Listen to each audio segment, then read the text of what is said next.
Oh, the 90s. What a time it was to be a kid. We got to play the original Pokemon games on Game Boy Color, and every day we would catch the after-school episode of Dragon Ball Z on Toonami. Together we would witness the dawn of modern gaming with not a care in the world, back before the internet changed our culture.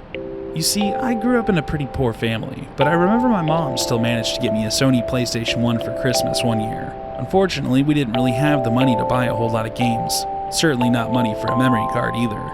That was alright though, because back then there was a video store in every small American town, so I would just rent new games every weekend. Games like Final Fantasy VII, Driver 2, Spyro the Dragon, Crash Bandicoot. And when that wasn't possible, there were always the long-coveted demo discs. From the long-sought-after Pizza Hut demo disc to the random disc you could get in gaming magazines, they were abundant. One day, I loaded up one particular demo disc, and then it happened. Something that would change my life forever.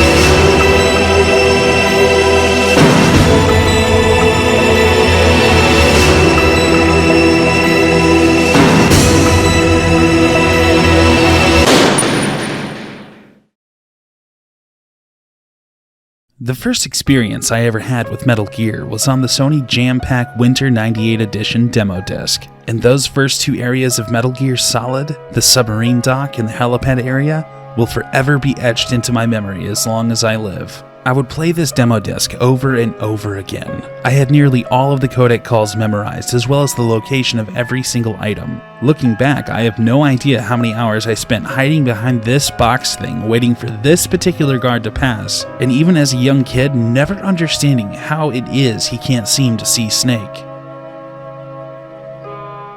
And I'll never forget how badly I wanted to know what happens after Snake enters the ventilation ducts, leading into that first massive, menacing building, and it would be years before I'd get the chance to find out. The way we consume media is so strange. It's so strange how two people that share the same hobby may never come across the same content, whether that be video games or music or even TV shows. And it's so strange how we can become so attached to what we enjoy consuming. I was probably only 8 years old when I first played this demo of Metal Gear Solid, and here I am as a grown adult still interested and engrossed in this world of espionage, conspiracy, and betrayals. I've always been fascinated by role-playing games like Final Fantasy, but Metal Gear has always been a huge exception to that. But unfortunately, it'd be a few years before I'd ever get the chance to actually play the rest of Metal Gear.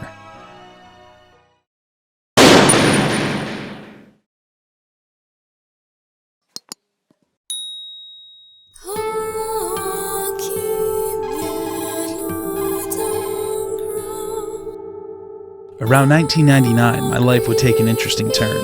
My mother started dating a man who ended up physically abusing her. Things ended up eventually escalating to the point that Child Protective Services removed me and my siblings from our home. We'd spent a few years in foster care and a short time with my biological father. Eventually, my mother picked us up from school one day and we left town in the middle of the night. We'd spend the next year or so on the road. Eventually, we made arrangements to stay with family on the other side of the country. It was going to be a long, final journey to what would end up becoming my home for the next 20 years. After hours on the road, we found ourselves in a brutal thunderstorm with tornado sirens blaring. We pulled into a small gas station in small-town Iowa, where we would end up meeting with my Uncle David. He apparently had decided to meet us at the halfway point of our trip so we could follow him to my grandmother's house all the way down in Arkansas so we could start our life anew. Wanting a break from being stuck in a cramped car with my family, I decided to ride with my Uncle David. Over the next several hours, we talked about everything under the sun. As we got to know each other better, I started to talk about video games. I told him about this demo disc I used to play that had a game called Metal Gear. Lo and behold, he actually had a copy of it at home and absolutely loved it. As we drove through the stormy night, he told me all about the game. He told me all about what happens to Snake on his mission, and why his mission was so important. He taught me about politics and nuclear weapons. He told me about what it was like growing up during the Cold War. Eventually, as the sun started to rise, we finally made it to our own personal outer heaven. Me and my family slowly made our way into my grandmother's house and found a place to sleep for the night. We'd unpack in the morning. The next day, together we unpacked and did our best to spend time together as a family after having just went through a years-long struggle and a cross-country trip under cover of darkness. We were safe. We legally were never supposed to leave the state we called home, but we did, and we did it together. As the day turned to evening, I finally built up the courage to ask my uncle if we could play Metal Gear on his PlayStation. That night was one of those nights I'll never forget. They say when you die, your life flashes before your eyes, and I'll see that night again someday. So together, we played and beat Metal Gear in one sitting. We had no memory card either, so every time we died, we had to start from the very beginning. But of course, not having a memory card meant Psycho Mantis didn't stand a chance against us. I remember being scared to death of Grey Fox in the hallway leading to Otacon. I remember Sniper Wolf's death, Vulcan Raven's warning to us, Liquid absolutely refusing to die, and the somber goodbye to Meryl. I experienced it all from start to finish in one night. My fondest memory of all was being completely exhausted by the end of my mission, just like Snake probably was from his.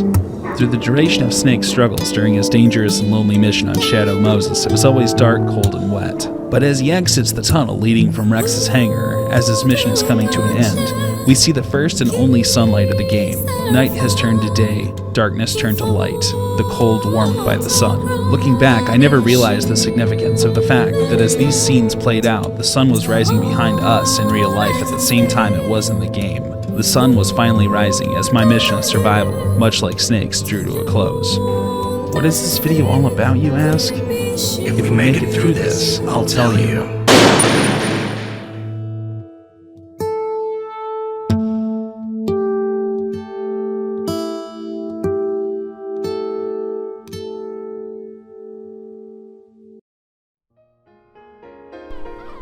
Eventually, a few good years would come to pass as both me and my family's lives would settle in. Friends were made, holidays were celebrated together again. Life was normal for the first time that I could remember. Around 2003, I eventually got my hands on a Sony PlayStation 2, a gift from one of my cousins. It was also around this time that my Uncle Buck and my cousin Josh passed away. My cousin Josh, who I never met, must have been a pretty cool dude. I remember sneaking down into his room when we would visit my Uncle Buck and play all of his video games when he was gone. Namely, Parasite Eve. With both their passing, it was time to pack up once again with my family and go on another cross-country road trip to attend their funeral.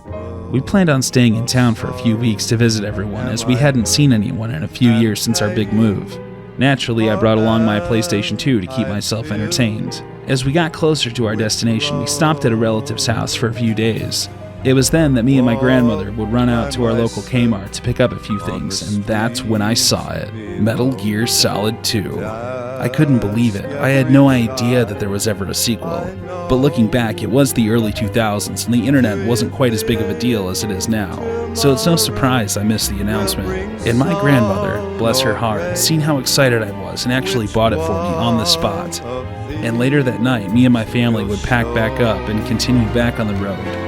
I remember reading the game's manual from cover to cover and soaking up all the details on the back of the CD case, until eventually falling asleep in the car. The next morning I remember waking up in a near panic, jolted as the car came to a stop. I couldn't believe it. I was back in the driveway staring at my old childhood home. So many years had passed, it was almost only a fuzzy memory, but there I was. The home I had so many fond memories of, growing up, living the classic 90s kid life. Still in disbelief, me and my family would slowly unpack and make our way inside. 5 or 6 years had passed since the night we departed, and eerily enough, it was almost as if we had never truly left. Even the furniture and dining room table were the same, like our old home was just frozen in time these last few years. My Uncle Buck had been staying there since we had left to keep an eye on the place, and was living there when he passed. It was almost like time had been at a standstill over the years. Sure enough, my old bedroom was still there, full of my toys from when I was a kid. Even my old CRT TV was sitting in the same spot it was years ago when we left. It was a truly once-in-a-lifetime experience, like I was reliving a memory or transported through time. This would be where I would be staying for the next few weeks, my old bedroom, from what felt like a past life. Over the next 2 weeks, I would play through Metal Gear Solid 2 on my PlayStation 2, now a teenager, sitting in the same spot, in the same room, the same house, on the same TV, where I had played that old demo of Metal Gear Solid 1 as a child. As I progressed through the game, I remember being overtaken with a sense of familiarity and nostalgia. I was home again, playing Metal Gear again. Of course, this sense of home and comfort would be shattered the moment I took control of Raiden. You see, I could never go back to my old life, despite being home, back in my room playing this game. Life is different now. This place wasn't my home anymore. I had to forge ahead. I had to embrace change. I have a new life, back in a new home, on the other side of the country. I couldn't be that kid anymore, living that life. Just like how Raiden eventually realized that he couldn't be Solid Snake anymore. As I progressed through the game, I remember encountering Vamp for the first time. I still, to this day, can barely stand looking at him. He looks so much like the man that nearly destroyed my family's life, the man that took my childhood from me. Little did I know, years later, I would see his pitiful and much-deserved demise. I just recently also discovered he's hiding in the crowd watching Snake and Raiden at the end of Metal Gear Solid 2. This legitimately freaked me out when I noticed him. Sometimes what makes a game memorable isn't the story, or the graphics, nor the gameplay, but what was happening in our life when we first experienced it. These are the reasons why Metal Gear Solid 2 continues to be my favorite Metal Gear game of all time.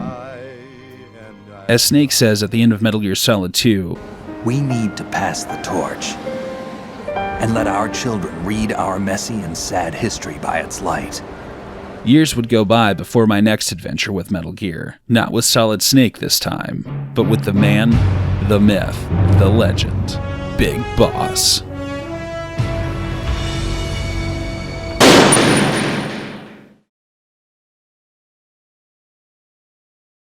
Over the next few years, life started to feel normal. I was a normal kid with a sort of normal life, in a normal school. It was around my freshman year of high school that I dove into Metal Gear Solid 3 Snake Eater. None of my friends really ever heard of Metal Gear, and my uncle that I experienced the first game with had long since given up video games. I tried to get my best friend I talked about in my Dear Halo video to play Snake Eater, but I kept stealing the controller from him every time he entered an alert phase. And in a frenzy, he knocked a glass of Kool-Aid over and it got all over my manga collection, and he panicked and ran away out of my house and didn't talk to me for 3 days. He probably assumed I was going to kill him. Sneaking missions, weapon and equipment OSP are a little too stressful for some people. A decade later, we did play Snake Eater together on a live stream. Here's his reaction hearing Ocelot's meow for the first time.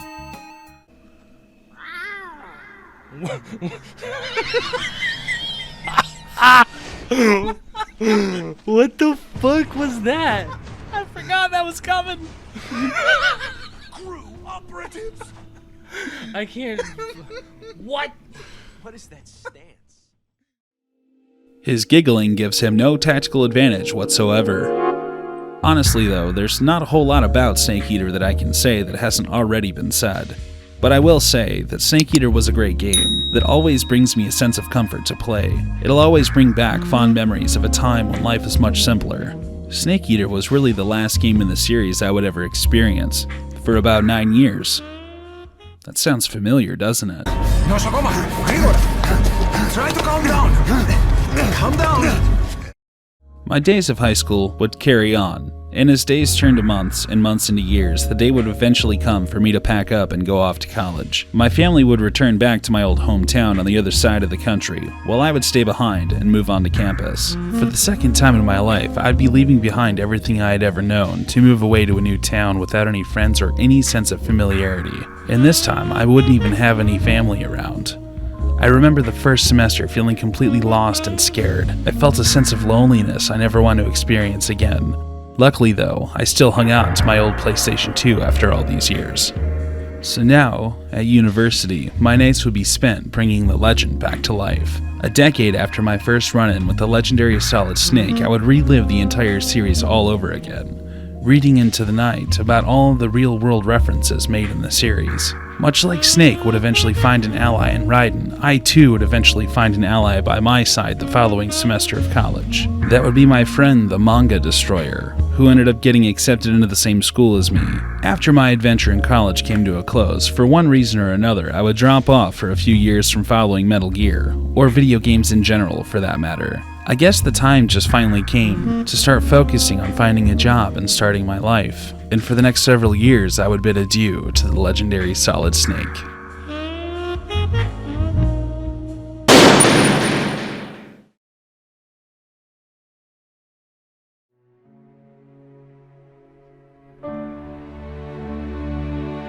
When looking back in history, there are certain events that are looked upon as historical turning points for civilizations.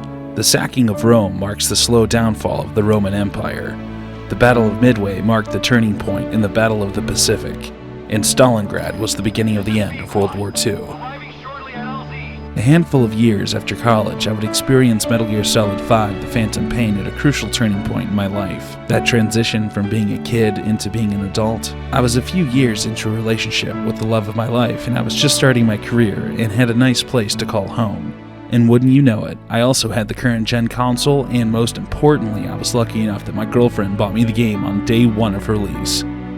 I remember feeling a bit lost when diving into the Phantom Pain, having never played Portable Ops or Peace Walker, and never really knowing anything at all about Big Boss or his downfall. That is, aside from this one time this weird hippie dude stayed with me and my family for a few weeks right after we moved out of my grandmother's house when I was a kid. I'm pretty sure he was hiding from the cops, and I'm not really sure how my mom came to know him, and I probably don't want to know. Oddly enough, he had an NES that he brought over with a copy of an old game called Metal Gear, so I knew at some point Naked Snake became the bad guy. My lack of knowledge of what was happening during Metal Gear Solid 5 for me honestly made it that much more of a special experience. My knowledge and understanding of what was going on and where the game took place in the big giant convoluted timeline was full of holes and foggy at best, but was honestly probably similar to Venom's perception to the events unfolding around him.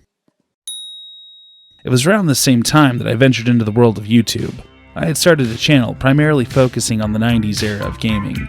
I never really covered Metal Gear. That was, of course, until I was Fultoned away and found myself a part of the Outer Heaven Facebook community. It was there that I found a group of people as obsessed with Metal Gear as I was. I networked a bit and was picked up by the mod team of the group and asked to participate in a special live streaming charity event known as Extra Life. Together with the mods of the group, we planned a day of Metal Gear related festivities, all with the hopes of raising money for sick kids. The Extra Life Foundation hosts a yearly live streaming event where gamers from around the world come together and choose a hospital support and raise funds for. There was 8 of us on Team Outer Heaven that night, and wouldn't you know it, the 8 of us got a personal message from David Hayter himself. And for those of you that would like to help represent the Metal Gear community, join or donate to Team Outer Heaven, so that we as a community can band together as a team without borders in order to make a difference for children in need and their families and help provide hope for their futures. Snake out. That's one for the history books for me. It was also around this point that I made a promise to myself, as well as the crew that follows my channel, that one day if I ever hit 1K subs, I would cover the entire Metal Gear series. I also knew that if this ever happened, I would have to face one game I've tried to avoid for years: Metal Gear Solid 4.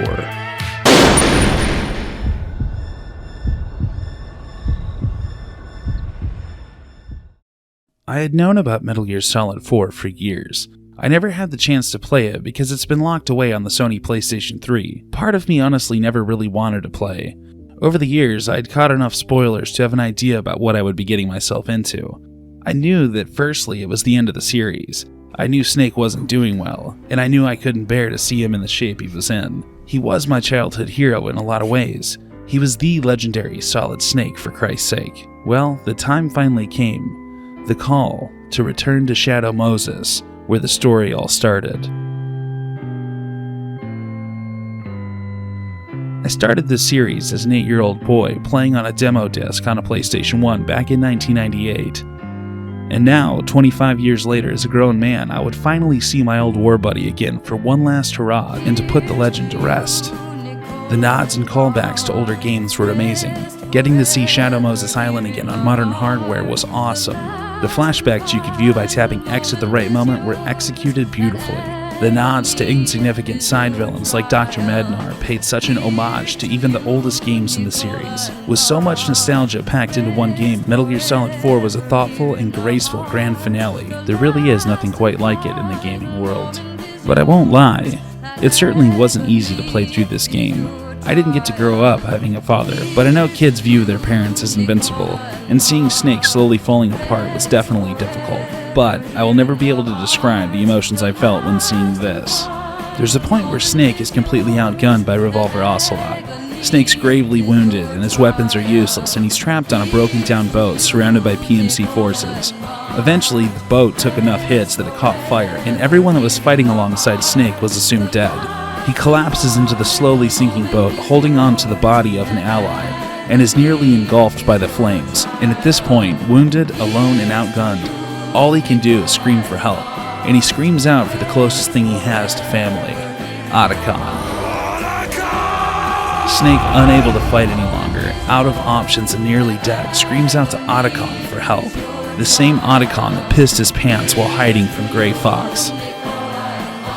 This happens in the game not once, but twice, and both times it shook me to my core. To see a hero fall that hard and reach such a low point was a stark reminder that we're all mortal creatures that are only here for a short while. But as long as we persevere, we can recover from our lowest lows and redeem ourselves. It's been a long 25-year journey with Metal Gear, and I'm thankful that I discovered it. From an 8-year-old me playing a demo of the first game, to the 12-year-old me pulling an all-nighter after a long journey and beating Metal Gear Solid 1 in one sitting with my uncle, to teenage me returning to my old hometown and spending a few weeks in my old bedroom and playing through Metal Gear Solid 2, from sharing Snake Eater with my best friend, to growing into a young man settling into life while experiencing the phantom pain, all the way to today. Today, I finally get the chance to say goodbye to one of my childhood heroes, the legendary Solid Snake. Dear Metal Gear, thank you for being by my side from childhood into adulthood, from my most difficult days to my greatest. Thank you for showing me that no matter what adversity I face, if I persevere, I will overcome.